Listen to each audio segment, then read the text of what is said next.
अस्सलाम वालेकुम वीवर्स, मैं अली हाशमी। कैसे हैं आप लोग? क्या स्पिनिच पालक खाना गलत है? क्या स्पिनिच पालक हमारी बॉडी में ऑक्सलेट्स पैदा करता है? क्या स्पिनिच गुर्दे में पथरी पैदा करता है? और क्या ये हमारे लिए नुकसानदेह है? आज हम बात करेंगे इन सारी चीज़ों के बारे में। सबसे पहले मैं आपको ये बताता चलूँ कि बेस्ट कम्बिनेशन है स्पिनिच न्यूट्रिशनल एसिड्स का, जिसमें loaded with vitamin and minerals होते हैं, यानी कि एक मिनरल्स और विटामिन का ख़जाना है स्पिनिच। और ग्रीन लीफी वेजिटेबल में सबसे ज़्यादा इस्तेमाल होने वाला आलमोस्ट हर मुल्क में वो स्पिनिच पालक ही होता है, ठीक है। लेकिन अब इशू ये आता है कि क्या ये वाकई हमारे लिए नुकसानदेह है? तो आज हम बात करते हैं इस पे, ठीक है।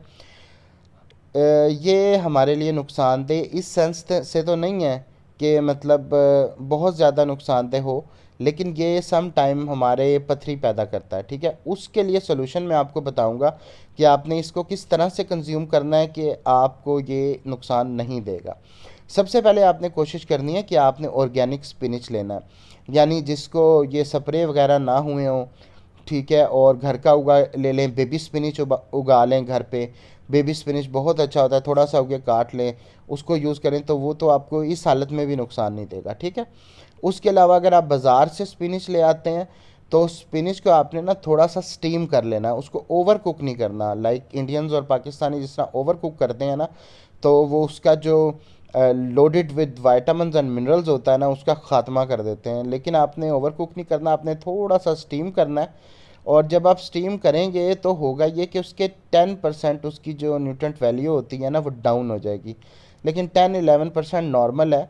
उससे आपको फ़ायदा ये होगा कि उसमें जो पथरी पैदा करने वाली ये चीज़ें होंगी ना, वो ख़त्म हो जाएंगी। या आप इस तरह कर सकते हैं, जिस तरह मैं एग में पकाता हूँ स्पिनिच, कि थोड़ा सा स्पिनिच डाला, वहीं एग में पकाया, ऊपर से अंडा डाल लिया, तो उस सूरत में भी वो थोड़ा सा पक जाता है।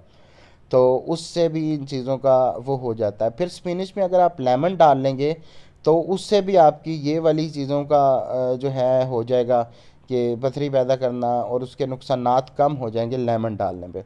जब आप इसे स्मूदी में यूज़ करेंगे तो आपने कोशिश करनी है कि थोड़ा सा स्टीम किया हो और वो वाला आप स्मूदी में डाल लें, तो वो स्मूदी के लिए तो बेस्ट वन हो जाएगा। साथ में उसके आप कोकोनट मिल्क या आलमंड मिल्क भी मिला सकते हैं, वो मिला के भी आप यूज़ कर सकते हैं।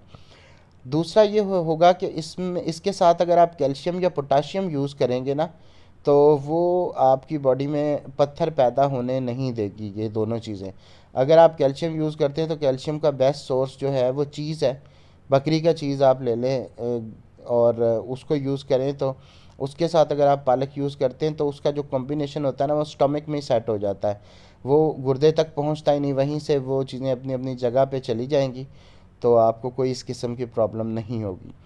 तो उम्मीद करता हूँ वीडियो अच्छी लगी होगी। वीडियो को लाइक करें, चैनल को सब्सक्राइब करें और बेल आइकन का बटन दबाएं। और कमेंट्स में मुझे ये ज़रूर बताएं कि आप किस तरीके से पालक का इस्तेमाल करते हैं। शुक्रिया। अल्लाह हाफ़िज़।